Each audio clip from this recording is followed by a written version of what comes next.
Hello, America. I'm Mark Levin, and this is Life, Liberty, and Levin Saturday. Welcome. You know, it's an amazing thing when these 300, 400, 500-page reports or these omnibus bills come out, how quickly people can tell us what's in it. They can't tell us what's in it that quickly. They're not speed readers. What they do is they look for summaries, or they look for title heads, or they look for lines here and there in the document. Well, I've had time to read this document that was put out by Special Counsel Hur, and I've concluded something a little bit differently. That Mr. Hur would never have prosecuted Julius and Ethel Rosenberg. This report is filled with damning indictments against Joe Biden, multiple violations of the Espionage Act, one after another, a black and white case. And yet throughout the report, it's schizophrenic. They said, look at this, but we wouldn't charge him because he's an imbecile. Oh, we wouldn't charge him because, we don't have this. We wouldn't charge him.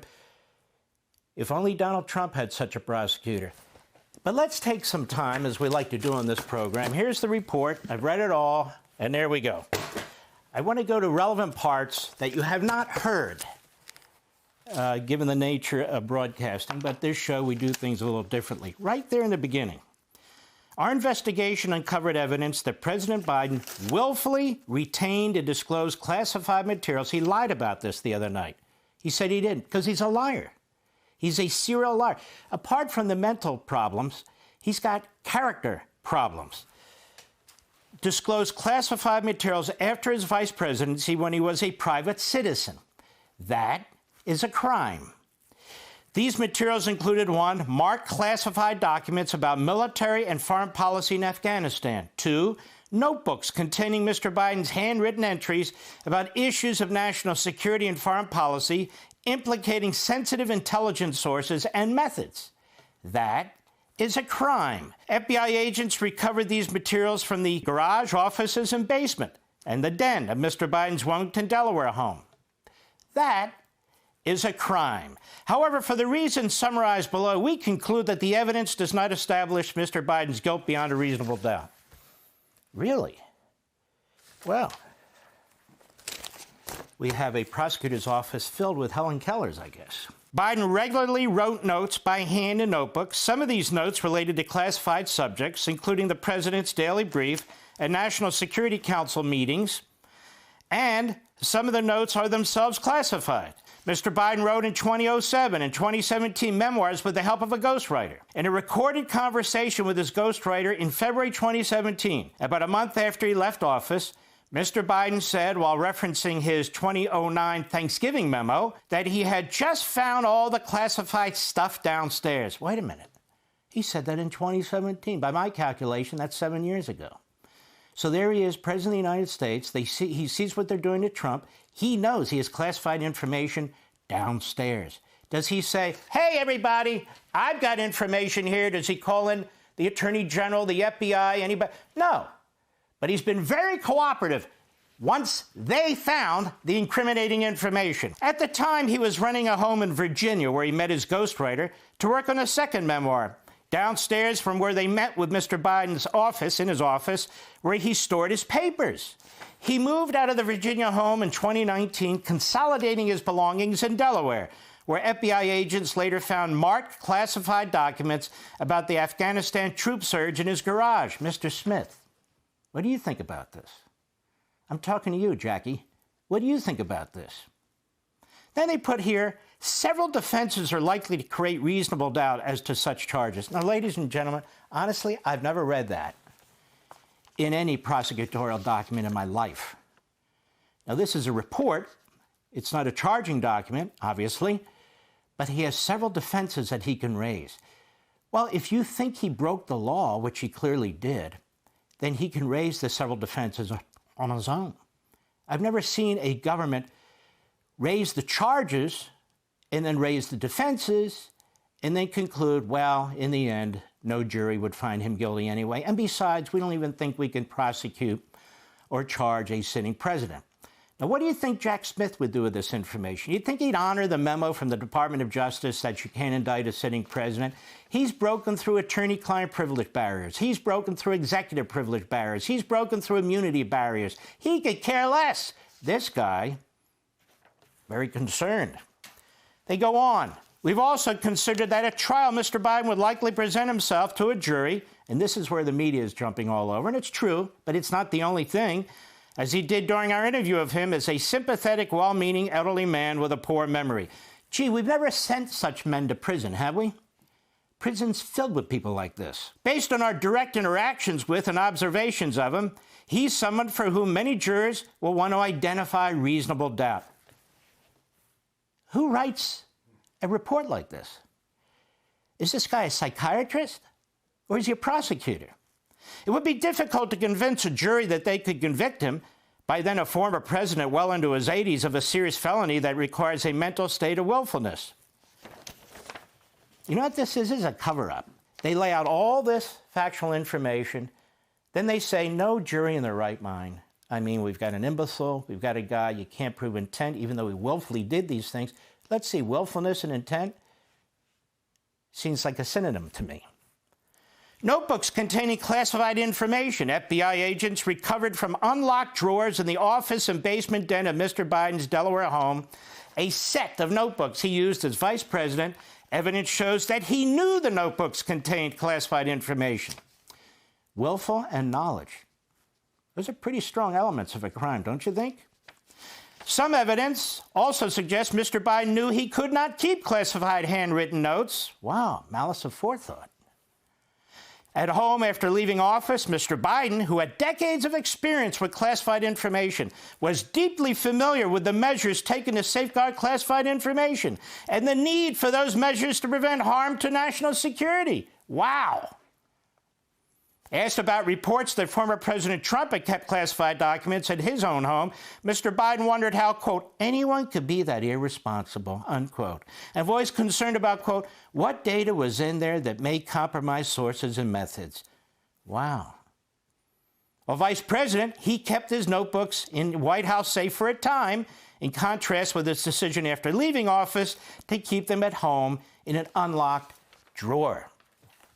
Pretty damning, don't you think? I think a first-year prosecutor would know what to do with this information. But we also consider whether Mr. Biden willfully disclosed national defense information to his ghostwriter by reading aloud certain classified notebook passages to the ghostwriter nearby verbatim on at least 3 occasions. Mr. Biden should have known that by reading his unfiltered notes about classified meetings in the Situation Room, that he risked sharing classified information with his ghostwriter. But the evidence does not show that when Mr. Biden shared specific passages with his ghostwriter, Mr. Biden knew the passages were classified and intended to share classified information. That is what we call in Philadelphia BS. They just told us he's been around forever. They just told us he knew about classification requirements. They just told us his notes contained classified information, but we're not sure if he knew it contained classified information or if he was passing it along. It's a cover-up. They lay it out, and then they pull the rug from it. It's like Comey. On the facts of this case, they go on, the fundamental interests of society do not require criminal charges against Mr. Biden. For this additional reason, applying the principles of federal prosecution set forth in the Justice Manual, we decline to prosecute for the good of the country. Wow. I didn't read any of this in any of Jack Smith's leaks to the New York Times or the Washington Post or his formal documents. For the good of the country? The practices of retaining classified material in unsecured locations and reading classified material to one's ghostwriter present serious risks to national security. Given the vulnerability of extraordinarily sensitive information to loss or compromise to America's adversaries, the department routinely highlights such risks when pursuing classified mishandling prosecutions. But addressing those risks through criminal charges, the only means available to this department, this office, is not the proper remedy here. FBI recovered additional marked classified documents at the Penn Biden Center, elsewhere in Mr. Biden's Delaware home, and in collections of his Senate papers at the University of Delaware. But the evidence suggests Mr. Biden did not willfully retain these documents.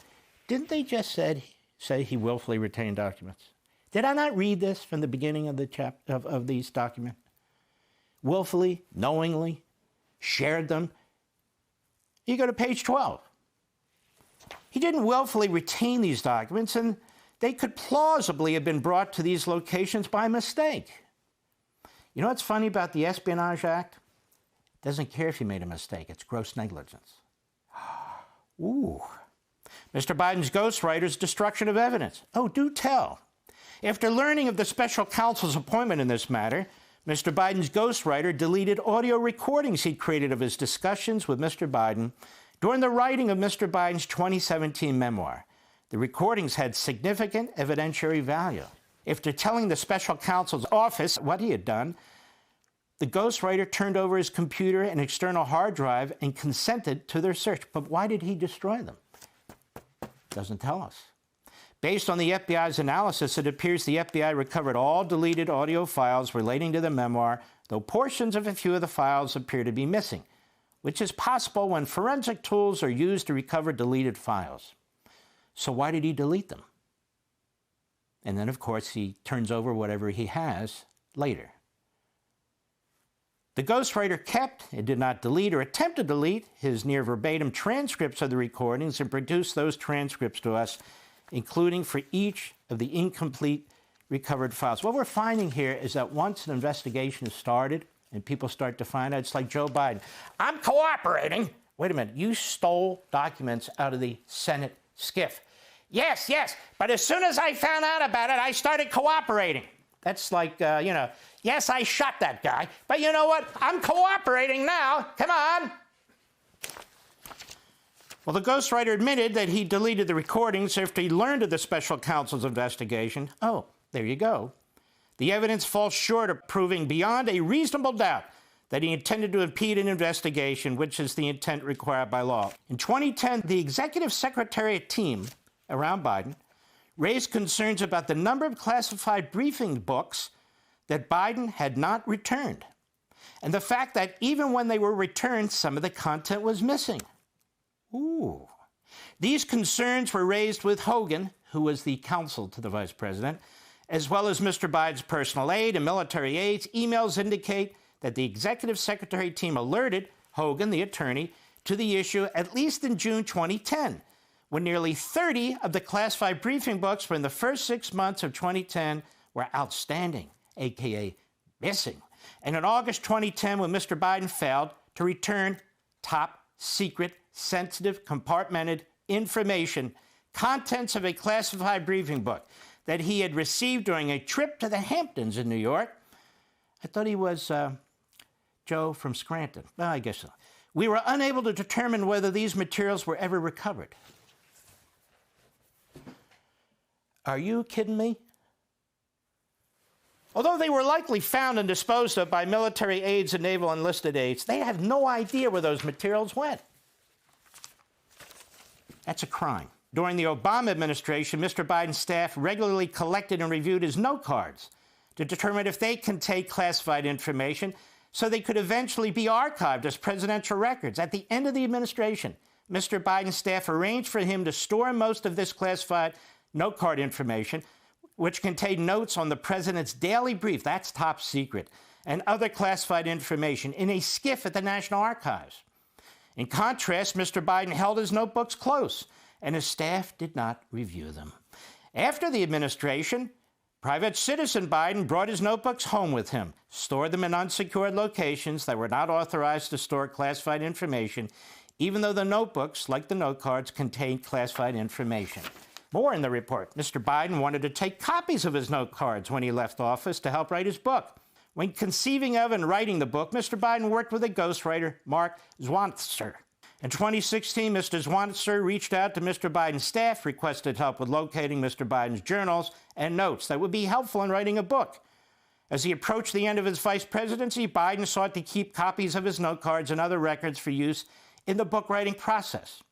According to a staffer involved in the project, Biden wanted to take copies of the notes, quote, so that he didn't have to go to the National Archives every day to help write his book. In late September 2016, Zwantzer, the ghostwriter, emailed Mr. Biden's chief of staff to schedule an interview with Mr. Biden. He said he wanted to cover very specific topics and timeframes and said he would tell you exactly what ground, time, period I want to cover, as the vice president could have relevant notes and diaries when he talks to him. This is the kicker. The executive secretary, her name is Bakatiuk. She did not recall ever advising Mr. Biden that he could retain classified notes after his term in office, and said it was not her role to advise the vice president about classified record handling. Based on her own training, she knew that classified materials were supposed to be stored in a secure facility. Now get this. Mr. Biden appeared to reference those note cards, the issue during a recorded interview with his ghostwriter on October 10, 2016, the same time period during which his staff were discussing and arranging the secure storage of his classified note cards.